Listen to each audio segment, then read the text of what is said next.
क्योंकि जो ईरान में घट रहा है वो पूरी दुनिया देख रही है। वो पूरी दुनिया इसलिए देख रही है क्योंकि ईरान में इससे पहले शायद ही ये कभी घटा हो। वो हैरान करने वाली घटनाएं। ऐसे में पहला सवाल यही है कि राष्ट्रपति डोनाल्ड ट्रंप के सिचुएशन रूम में आखिर क्या मंथन चल रहा है और फैसला क्या हुआ है। पूरा दुनिया यह जानना चाहती है ट्रंप कौन सा बड़ा कदम उठाने वाले हैं। दूसरा सवाल यह है कि क्या इसमें ट्रंप के दोस्त एलन मस्क की कोई भूमिका है, क्योंकि ईरान में जो जुल्म हो रहा है उसे दुनिया को दिखाने का जरिया स्टारलिंक बन गया है। माना यह जा रहा है कि स्टारलिंक एक ऐसा हथियार बन गया है जो अमेरिका विरोधी देशों में हो रहे विरोध को हवा देने का काम कर रहा है। और तीसरा सवाल यह है कि भारत सरकार ने ईरान को लेकर एक एडवाइजरी जारी की है, उसमें और विस्तार क्यों किया है? क्या ये तीनों सवाल ईरान के इस्लामिक क्रांति के खात्मे की ओर इशारा कर रहे हैं?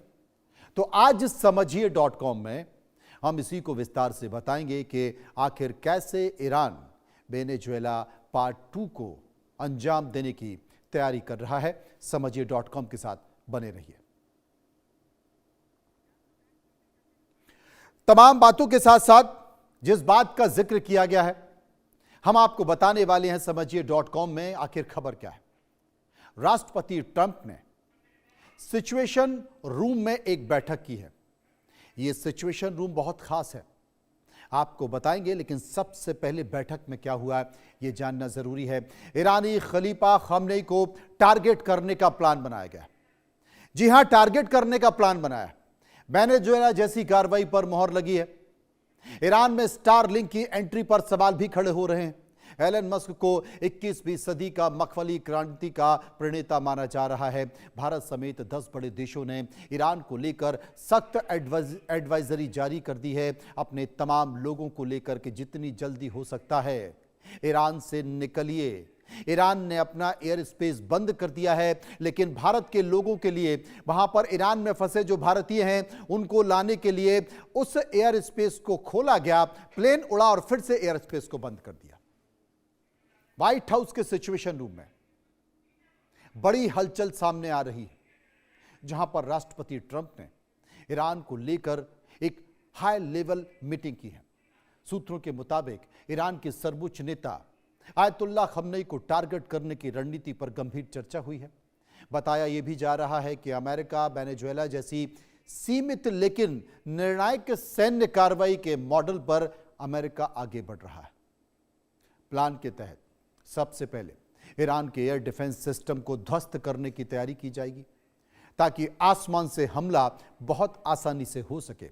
रणनीतिक सलाह यह दी गई है कि हमला बेहद तेज, सटीक और कम समय में खत्म कर दिया जाए। ट्रंप को स्पष्ट संदेश दिया गया है ईरान में लंबा युद्ध अमेरिका के हित में नहीं होगा और यही वजह है कि सर्जिकल स्ट्राइक ऑपरेशन पर जोर दिया जा रहा है। सिचुएशन रूम की यह बैठक संकेत दे रही है कि आने वाले दिन में पश्चिम एशिया के लिए बेहद विस्फोटक हो सकते हैं। दुनिया की निगाहें अब वॉशिंगटन पर टिकी हुई हैं। सवाल साफ है कि क्या ट्रंप युद्ध का बटन दबाने जा रहे हैं? सब पर इसकी निगाहें। अमेरिका का सिचुएशन रूम क्या है? क्या अमेरिका का सिचुएशन रूम है व्हाइट हाउस के भीतर यह सिचुएशन रूम बना हुआ है? अब आपको बता दूं कि इस सिचुएशन रूम में आखिर कब कब कौन कौन सी रणनीति बनाई गई है। 1961 में जो क्यूबा मिसाइल संकट के बाद इसकी स्थापना की गई थी। आतंकी हमले और वैश्विक संकटों पर यहीं पर मंथन होता है, यहीं पर हाई लेवल बैठक होती है जिसमें राष्ट्रपति होते हैं, CIA के चीफ होते हैं, पेंटागन और NSA के अधिकारी मौजूद रहते हैं। फैसले लाइव सैटेलाइट फीड और रियल टाइम इंटेलिजेंस की सुविधा होती है। दुनिया में सबसे गोपनीय और ताकतवर कैमरे यहीं पर होते हैं जो सीधे सैटेलाइट से कनेक्ट होते हैं। जब कहीं हमला होता है तो उस हमले को लाइव देखा जा सकता है इस सिचुएशन रूम में बैठकर। दरअसल अमेरिका का जो सिचुएशन रूम है वो व्हाइट हाउस के भीतर बना हुआ है, जो कि अत्यंत हाई सिक्योरिटी कमांड सेंटर है, जहां पर देश की राष्ट्रीय सुरक्षा से जुड़े सबसे संवेदनशील फैसले लिए जाते हैं। बहुत सारी चीजें आपको बता दें कि सिचुएशन रूम में उच्च स्तरीय जो बैठकें हैं, वो रूम में कितनी और कब कितनी बार स्ट्रेटेजी यहां पर बनाई गई है, किन किन देशों के लिए यह रणनीति बनाई गई है, वो भी आपको बता देता हूं। 1991 खाड़ी युद्ध हुआ था, तब इस तरह की रणनीति बनाई गई थी। उस दौरान सैन्य रणनीति और इमरजेंसी बैठक यहां पर हुई थी। 2001 में अफगानिस्तान युद्ध शुरू करने से पहले टॉप सिक्योरिटी बैठक मीटिंग्स यहीं पर हुई थी। 2011 में ओसामा बिन लादेन के ऑपरेशन के वक्त यहीं से मॉनिटरिंग की गई थी, और जब ओसामा बिन लादेन को पकड़ने के लिए अमेरिका के फोर्स वहां पर गया था, जो उनके जवान वहां पर गए थे, कमांडो वहां पर गए थे, तो राष्ट्रपति इसी सिचुएशन रूम में बैठकर पूरी कार्रवाई को लाइव देख रहे थे कि ओसामा बिन लादेन कैसे पकड़ा गया, कैसे जकड़ा गया और कैसे वहां से उसे उठाकर लाया गया पाकिस्तान से। 2025 में ईरान पर जब संभावित कार्रवाई को लेकर रणनीति बनी, तब भी यहीं पर हुई थी। 2026 में वेनेजुएला पर जो संभावित ऑपरेशन हुआ, उस पर भी आंतरिक विचार विमर्श इसी सिचुएशन रूम में हुआ, और अब फिर से ईरान के हालत और हमले के विकल्पों पर चर्चा इस सिचुएशन रूम में आज हुई है। इसका मतलब कुछ बड़ा होने जा रहा है और यह तय हो गया है। ईरान में ये तस्वीरें प्रोटेस्ट के दौरान की वायरल हो रही हैं, जो आज के सिचुएशन में फिट बैठती हैं। कैसे आयतुल्लाह खमनेई को पोस्टर पर गोलियां चलाई जा रही हैं, इस तस्वीर से आप जेन जी के इरादे समझ सकते हैं। इस तस्वीर से यह साफ है कि ईरानी अब खमनेई के खात्मे पर उतरे हैं, जो अमेरिका को मौका दे रहे हैं, और अमेरिका भी सीधे यहां के लोगों को संबोधित कर रहा है, सीधे संबोधित कर रहा है। अब प्रोटेस्ट और स्टारलिंक की कहानी क्या है, यह समझने की कोशिश कीजिए। स्टारलिंक वैसे तो एक टेलीकॉम कंपनी है जो कई देशों में जा रही है, और वो दावा कर रही है कि वो अपनी कंपनी के जरिए आपको सैटेलाइट फोन जैसा फील कराएगी। जैसे आपने बहुत सारी कंपनियां, एयरटेल है, आइडिया है, या फिर जियो है, ठीक वैसे ही स्टारलिंक जो कि एलन मस्क की कंपनी है, वो अब आने जा रही है। स्टारलिंक ने क्या किया है कि उसने कोई टावर कहीं पर नहीं लगाए हैं, बल्कि पृथ्वी के चारों ओर हजारों ऐसे सैटेलाइट के लिए सेटअप लगा दिया है, और वहां से सीधी जो आपकी रेज आएंगी, तरंगे आएंगी, जो आपके फ़ोन पर पड़ेंगी, और आपका फ़ोन बिल्कुल आपको सैटेलाइट की तरह फील कराएगा, रुकावट नहीं होगी उसमें। यही सैटेलाइट खेल का जो सैटेलाइट कंपनी है, उसके फ़ोन क्या कर रहा है, ये कंपनी क्या कर रही है, ईरान में इसकी एक झलक दिखाई दी है। असल में ट्रंप को सिचुएशन रूम में क्यों जाना पड़ा, इसके पीछे क्या खेल है जिसमें दुनिया के दूसरे देशों में खलबली मची हुई है। दरअसल ईरान के एक ऑनलाइन पोर्टल जिसका नाम है ईरान इंटरनेशनल, इस पोर्टल के अनुसार ईरान में सिर्फ 8 और 9 जनवरी की रात को करीब 12,000 लोग मारे गए। इस बार और दोहरा दूं, एक बात और दोहरा दूं कि 12,000 लोग मारे गए हैं, वो भी एक दिन के अंदर, यानी कि ईरान की सड़कों पर लाशें बिछी हुई हैं, जिसकी तस्वीर आपको मैं दिखा रहा हूं। आप टेलीविजन स्क्रीन पर वो तस्वीरें देख सकते हैं। ये तस्वीरें दुनिया भर में वायरल हो रही हैं, खासकर एक तस्वीर में जिस महिला अपने परिजन की डेड बॉडी से लिपटी हुई है, वो सड़क पर बैठी दिख रही है। हालांकि अब तक ये दावा विदेशी एजेंसियों की तरफ से ही किया जा रहा था, लेकिन अब ईरान इंटरनेशनल पोर्टल ने इस दावे की जिम्मेदारी ले ली है। ये जानकारी कई दिनों के बाद सामने आई है। नए वीडियो अब तेजी से वायरल हो रहे हैं। बताया यह भी जा रहा है कि पूरी रणनीति के तहत यह नरसंहार किया गया। इस दौरान पूरे ईरान में इंटरनेट बंद कर दिया था। तब लोगों ने अपने मोबाइल कैमरे में से रिकॉर्ड कर लिया, और जैसे ही उन्हें स्टारलिंक का नेट कनेक्शन मिला, सोशल मीडिया पर इन तस्वीरों की लाइंस लग गई। एक के बाद एक सैकड़ों तस्वीरें सोशल मीडिया पर वायरल होने लगी। आप देख सकते हैं, ये जानकारी आपको बता दें कि ईरान में ये अब तक का सबसे बड़ा नरसंहार है। इस तरह स्टारलिंक की भूमिका आज आप समझ गए होंगे, क्योंकि जब 12,000 लोग मारे गए तो ईरान की सरकार ने इंटरनेट को बंद कर दिया था। कोई भी इस तरह की तस्वीरें बाहर नहीं जा सकती, लेकिन वहां पर स्टारलिंक ने अपना तत्काल से कनेक्शन दिया और जितने भी लोगों के मोबाइल में इस तरह की तस्वीरें थी, नरसंहार की तस्वीरें थी, वो पूरे दुनिया में वायरल होने लगी और ईरान का एक भयानक चेहरा, नरसंहार का चेहरा पूरा दुनिया में छाने लगा। क्योंकि अमेरिका अगर कार्रवाई करे तो लोगों को लगे कि साहब अमेरिका ने कार्रवाई की है तो ठीक की है। इस बात को लेकर स्टारलिंक ने एक कदम और साथ दे दिया ट्रंप का। आज की दुनिया में संघर्ष का स्वरूप बदल चुका है, जहां जंग अब सिर्फ बंदूक, बम और मिसाइल से नहीं लड़ी जाती, बल्कि सूचना और संचार के जरिए भी लड़ी जाती है। इंटरनेट और सोशल मीडिया जैसे शक्तिशाली माध्यम बन गए हैं, जिनमें लोगों की भावनाएं प्रभावित की जा सकती हैं, माहौल बनाया जा सकता है और सरकारों पर घरेलू और अंतर्राष्ट्रीय दबाव भी खड़ा किया जा सकता है। जब किसी देश में अशांति फैलती है तो उसका असर केवल सड़कों पर नहीं होता, बल्कि मोबाइल की स्क्रीन पर वायरल होते वीडियो, पोस्ट और संदेशों के जरिए पूरी दुनिया में दिखाई देने लगता है। तेजी से ये एक खास तरह का नैरेटिव गढ़ते हैं, नैरेटिव बनाते हैं। इसी संदर्भ में स्टारलिंक जैसी सैटेलाइट इंटरनेट तकनीक का उपयोग किया जाता है, क्योंकि ये स्थानीय नेटवर्क पर निर्भर नहीं होती हैं, क्योंकि ये सैटेलाइट से चलती हैं, ये किसी टावर से नहीं चलती हैं, आपके देश में इनका सर्वर नहीं होता है और इंटरनेट बंदी के दौरान भी ये आपको कनेक्टिविटी देती हैं। ईरान की सरकार ने ईरान के देश में, ईरान की सीमा में सारी इंटरनेट कंपनियों पर, मोबाइल सेवा कंपनियों पर बैन किया था, लेकिन स्टारलिंक जो कि एलन मस्क की कंपनी है, अमेरिका की कंपनी है, उसने ईरान को नंगा कर दिया और ईरान के इस नरसंहार को पूरी दुनिया में फैला दिया। आप बैन लगाते रहिए, लेकिन एक स्टारलिंक ने आपकी तस्वीरों को पूरी दुनिया में पहुंचा दिया। कुछ देश जैसे श्रीलंका, बांग्लादेश, नेपाल, ईरान, इस संदर्भ में यह चर्चा हुई है कि इंटरनेट बंद होने के बावजूद सूचनाएं और वीडियो आखिर बाहर कैसे पहुंचे। अभी आपने देखा नेपाल में जो जेनजी ने किया, वहां भी इंटरनेट बंद कर दिया था, लेकिन वहां भी स्टारलिंक ने खेल कर दिया। पूरी दुनिया में नेपाल की तस्वीरें और तमाम युवाओं को भड़काने में स्टारलिंक का काम रहा है, जिसमें स्टारलिंक जैसे सिस्टम की संभावित भूमिका की बात की जाए। इन वायरल कंटेंट ने वैश्विक राय को प्रभावित किया है और कई बार अंतर्राष्ट्रीय प्रतिक्रिया को भी तेज किया है। इसी कारण स्टारलिंक को अब सिर्फ एक तकनीकी सेवा नहीं, बल्कि एक ऐसा माध्यम माने जाने लगा है जिसका जियोपॉलिटिकल असर भी हो सकता है। एक ऐसा डिजिटल हथियार माना जा रहा है जिसमें ना गोली चलती है, ना बम गिरते हैं, लेकिन इसके प्रभाव से सरकारों पर दबाव और सत्ता की स्थिरता पर असर पड़ता है।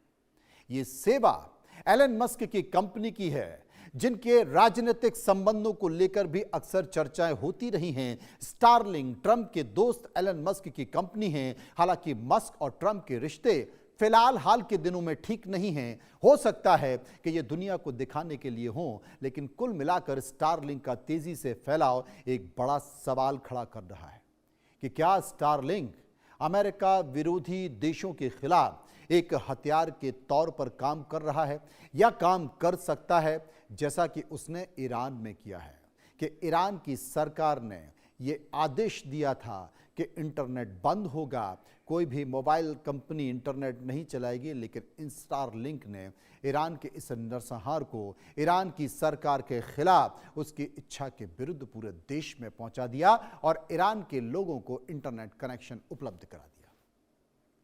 स्टारलिंक कैसे काम करता है? आसमान में हजारों छोटे छोटे सैटेलाइट का एक नेटवर्क है जो कि पृथ्वी को चारों तरफ से घेरे हुए है, पृथ्वी के चारों तरफ है, सीधे मोबाइल एंटीना से जुड़ता है। लोकल टावर या फाइबर की आपको जरूरत नहीं होती है। इंटरनेट बंदी के बावजूद यह चलता रहता है। दुर्गम इलाकों पर हाई स्पीड कनेक्शन सरकारों के कंट्रोल से पूरी तरह बाहर। एयर स्टारलिंक एक सैटेलाइट आधारित इंटरनेट सिस्टम है जिसमें आसमान में घूम रहे हजारों छोटे छोटे सैटेलाइट उसको जोड़ते हैं। तमाम जो मोबाइल कंपनियां हैं, एयरटेल है, आसान भाषा में आपको समझा दूं, जो तमाम कंपनियां जैसे एयरटेल है, जियो है या फिर दूसरी कंपनियां हैं, उनकी तरंगें कैसे चलती हैं? वो ऐसे चलती हैं। ऐसे उनकी तरंगे चलती है वर्टिकल। लेकिन स्टारलिंक की तरंगे कैसे होती है? अब जब ऐसे वर्टिकल चलेंगी तो पहाड़ बीच में आएंगे, इमारतें बीच में आएंगे, जंगल आएंगे, तो आपका कनेक्शन कटता है, आपका इंटरनेट कनेक्शन टूट जाता है, डिस्टर्ब हो जाता है। लेकिन स्टारलिंक की जो तरंगे हैं वो कैसे आएंगी? वो सीधे हॉरिजॉन्टल आएंगी, वो ऐसे ऐसे आसमान से नीचे आएंगी।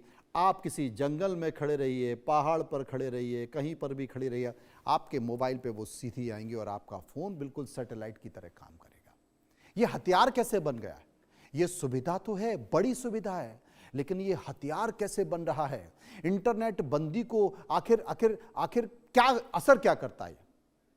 अगर इंटरनेट बंदी है, उदाहरण के तौर पर किसी सरकार ने यह फैसला किया है कि इस इलाके में या इस राज्य में या इस देश में इंटरनेट फिलहाल बंद किया गया है, वहां के लॉ एंड ऑर्डर को देखते हुए तो वो बेसर हो जाता है, बेअसर हो जाता है।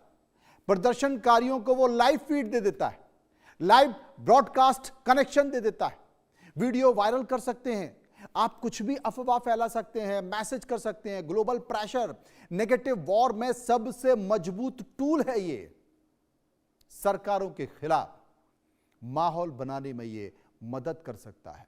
डिजिटल क्रांति अब डिजिटल विद्रोह में बदल सकती है और उसमें इस तरह के इंटरनेट बड़ी क्षमता रखते हैं। स्टारलिंक किन देशों में, किन क्षेत्रों में? उत्तरी अमेरिका में, यूएसए, कनाडा, मैक्सिको, कैरिबियाई द्वीप क्षेत्र में शामिल है। धीरे धीरे बढ़ रहा है। बांग्लादेश में भी संभवतः बातचीत हो गई है, कुछ जगह चालू हुआ है। नेपाल में भी एक कुछ जगह देखा गया था। Europe, UK, Germany, France, Italy, Spain, अधिकांश यूरोपीय देश, दक्षिणी America, Brazil, Argentina, Colombia, Peru, Chile आदि, प्रशांत Asia, Japan, Philippines, Indonesia, Malaysia, Bangladesh licence के साथ मैं आपको बता रहा हूं। इसके साथ साथ आगे बढ़ेंगे तो मध्य पूर्व और Africa, Qatar, Oman, Bahrain, Somalia, Nigeria, Kenya, Rwanda जैसे अन्य देश, ओशियाना और द्वीप क्षेत्र, ऑस्ट्रेलिया, न्यूजीलैंड, फिजी और सोमाया, ये तमाम देश हैं जो यहां पर हैं। अब यूक्रेन का भी जिक्र कर लेते हैं, क्योंकि यूक्रेन के युद्ध में भी स्टारलिंक का अहम रोल रहा है। रूसी साइबर हमलों के बीच लगातार वो यूक्रेन को कनेक्टिविटी देता रहा। सेना और नागरिकों के लिए हाई स्पीड इंटरनेट उपलब्ध कराया गया। लाइव वीडियो और पूरे ड्रोन फुटेज विदेशों तक पहुंचाए गए। वैश्विक समर्थन और प्रेशर बनाने में भी वो मदद करता रहा। यानी कि सुविधा तो है, लेकिन खतरा भी है। अब उदाहरण के तौर पर मान लेते हैं, हाइपोथेटिकल, कि भारत के लिए संभावित खतरे क्या हो सकते हैं। क्योंकि अब जो जानकारी आ रही है कि भाई भारत में भी स्टारलिंक को परमिशन मिल गई है, अनुमति मिल गई। उसकी टर्म्स कंडीशन क्या है, उसकी सेवा शर्तें क्या है, ये देखने वाली बात है। क्योंकि वहां के जो मंत्री हैं ज्योतिरादित्य सिंधिया बहुत गंभीरता से लगातार देख रहे हैं और दक्षिण भारत में भी कुछ जगह इसकी एक तरह से सेवा देखी जा रही है। तो भारत ने भी अब अनुमति दे दी है, लेकिन उसमें सेवा शर्तें क्या हैं, ये समझने की जरूरत है। असल में इंटरनेट बंद करने की सरकारी शक्ति को वो कमजोर करता है। देश विरोधी समूहों को बिना रोक टोक सूचना फैलाने की क्षमता उसके पास होती है। सोशल मीडिया के जरिए हिंसा और अशांति फैलाने का टूल यह बन सकता है। कनेक्टिविटी की वजह से नकली खबर और नैरेटिव बहुत जल्द वायरल हो सकता है। आतंकवादी और विद्रोही गुट इसे रणनीतिक लाभ के लिए इस्तेमाल कर सकते हैं। भारत इसे निगरानी और साइबर सुरक्षा चुनौतियों के तौर पर भी इसे भारत में देखा जा रहा है। अब उसे लेकर क्या स्थिति हो रही है, इसे गंभीरता से मुझे लगता है कि विचार करना चाहिए और मंत्रालय कर भी रहा है। तमाम सेवा शर्तों पर बहुत गंभीरता से विचार किया गया होगा। लेकिन इंटरनेट की कमाई का खेल क्या है, यह भी समझने की जरूरत है। असल में एलन मस्क खुले मंचों से स्टारलिंक को प्रमोट करते हैं। युद्ध और संकट वाले देशों में बड़ा डिमांड, जो कि सब्सक्रिप्शन जो उसका सब्सक्रिप्शन है, उसमें हर साल अरबों डॉलर की कमाई होती है। 2025 तक अनुमानित जो कमाई है वो 8 से 10 बिलियन डॉलर है। सरकारी कॉन्ट्रैक्ट से भी मोटा मुनाफा इस कंपनी को होता है। टेक्नोलॉजी अब पावर और प्रॉफिट का एक तरह से कॉम्बो है। अब अली रेजा सैदी, खमनेई के जुर्म की एक और तस्वीर आपको दिखाते हैं। देखिए कि अली रेजा सैदी, जो कि आबदान का रहने वाला है, युवक है, उसे तेहरान में दमनकारी बलों ने मार दिया है। जी हां, क्योंकि छोटे शहरों से इस विशाल भीड़ को देखिए। दरअसल जो कि आपके टीवी स्क्रीन पर दिखाई दे रही है, दरअसल एक युवक अली रेजा सैदी की हत्या के बाद उसके जनाजे में भीड़ जुटी हुई थी और लोग ईरान की मौजूदा धार्मिक सत्ता प्रणाली के खिलाफ नारे लगा रहे हैं, जो कि तस्वीरों को दिखाई दे रहा है। लेकिन वाकई चिंता की बात है कि जो ईरान में घटनाक्रम घट रहा है। असल में भारत सरकार ने ईरान में मौजूद सभी भारतीयों को ईरान छोड़ने का आदेश जारी कर दिया है। भारत सरकार ने किसी कमर्शियल फ्लाइट या किसी दूसरे साधनों से जल्द ईरान छोड़ने को लिए कहा है। जो भारत सरकार की ओर से एडवाइजरी जारी की गई है, उसमें सभी भारतीयों से यह कहा गया है कि वो अगला आदेश आने तक ईरान जाने का ना सोचें। भारत सरकार ने ईरान में मौजूद भारतीयों को किसी भीड़ भाड़ वाले या प्रदर्शन वाले इलाके और संवेदनशील इलाकों से दूर रहने को कहा है। भारतीयों को यह भी सलाह दी गई है कि वो जरूरी दस्तावेज अपने पास रखें, जिसमें पासपोर्ट, पहचान पत्र और यात्रा से जुड़े कागज शामिल हों। किसी भी आपातकालीन स्थिति में भारतीय दूतावास में जाकर संपर्क कर सकें। इसके साथ ही स्थानीय मीडिया और अन्य खबरों पर नजर बनाए रखने की भी सलाह दी गई है, ताकि उन्हें सही जानकारी उपलब्ध हो सके, क्योंकि ईरान में करीब 10,000 भारतीय रहते हैं, जिनमें 3,000 छात्र बताए जा रहे हैं। भारत सरकार इस बात को लेकर चिंतित है, पूरा भारत इस बात को लेकर चिंतित है, क्योंकि वो जल्द से जल्द वापस आ जाएं। कुल मिलाकर ईरान के कट्टरपंथी खलीफा के दिन अब बचे खुचे रह गए। हालांकि ये लड़ाई वेनेजुएला जैसे आसान नहीं है, लेकिन हाँ, स्टारलिंक खेल कर रहा है। इसमें दुनिया को सावधान रहने की जरूरत है, लेकिन ईरान रुकने का नाम नहीं ले रहा है। ईरान का जो दमनकारी शासन है वो बिल्कुल भी रुकने का नाम नहीं ले रहा है। लेकिन जो सिचुएशन रूम है वहां पर रणनीति बन चुकी है। रणनीति क्या बनी है, इसके लिए कुछ घंटे इंतजार और करना पड़ेगा। समय